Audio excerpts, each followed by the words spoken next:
Ndugu zangu wa Tanzania, naitwa Jakaya Kazungu Bakari.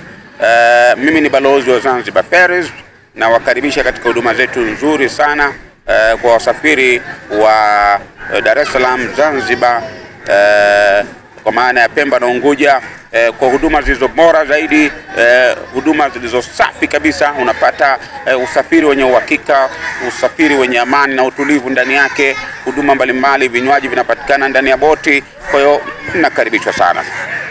Ndugu zangu wa Tanzania, naomba nichukue nafasi hii nzuri niseme nanyi.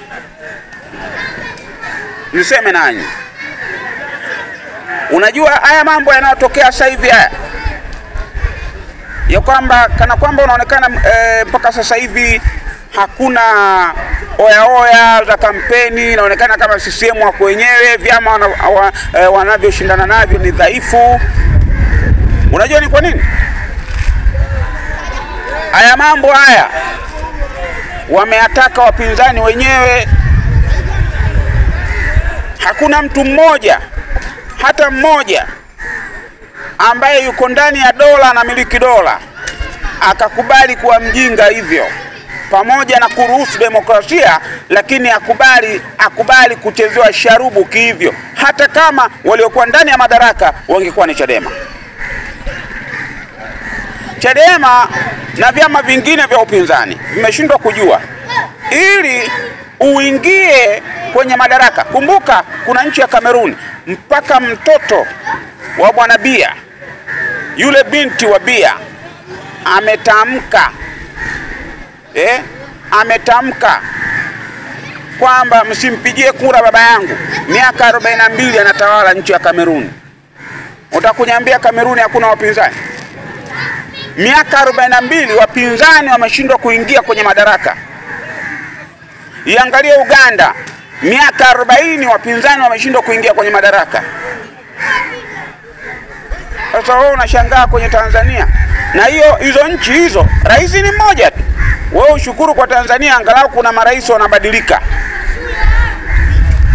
Unadhani ni jambo jepesi sana?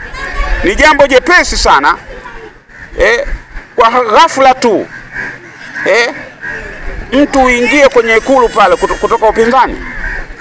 Yako mataifa yaliyopata bahati hiyo, na haya mataifa yaliyobadilisha vyama tawala kwenda kwenye vyama vya upinzani ni mataifa machache ambayo yanakuwa yana nidhamu ya utulivu na amani. Mengi baada ya kubadilishana madaraka kunakuwa na matatizo. Iangalie Kongo ile pale alivyotoka Kabila na kuja Tshisekedi, nini kinatokea? Mvurugano tu. Kwa hiyo demokrasia ina gharama na demokrasia inahitaji hatua. Kwa hiyo kwa upande wa upinzani kwetu Tanzania, ajabu ni kwamba wanataka mambo kwa haraka mno. Yeye wanataka leo wafanye vurugu, kesho waende ikulu. Nyie mlipewa nafasi ya mikutano ya vyama vya siasa, mlipewa uhuru, mlipewa, yani kuna vitu mlipewa kabisa. Kwa nini msingetumia hivyo kwanza? Angalieni bunge linakwenda sasa hivi na wapinzani ambao hawana nguvu kuliko Chadema. Lakini haya Chadema tatizo kiburi kimewajaa. Yani mlikuwa mmeshajiona kwamba na nyinyi mmetosha kupambana na chama kikubwa, Chama cha Mapinduzi, ambacho kina mizizi minene. Huwezi kula jinyama kubwa kwenye mdomo wako, huwezi kutafuna brother. Unahitaji upate nyama ndogo ndogo na kula moja baada ya nyingine. Sasa nyinyi mlitaka ghafla tu muipindue CCM, haiwezekani. Kwa hiyo mmeataka wenyewe, na ndio maana hata sasa hivi CCM nao sio kwamba watawaonea huruma. Katiba ya Chama cha Mapinduzi imesema mwanzo kabisa kwamba lengo la kuundwa chama hicho kubwa ni kushika dola. Sasa unafikiri wataacha hicho kifungu? Sasa kama na nyinyi mnacho, tafuteni mbinu ya kuingia kwenye dola kwa taratibu. Angalieni sasa.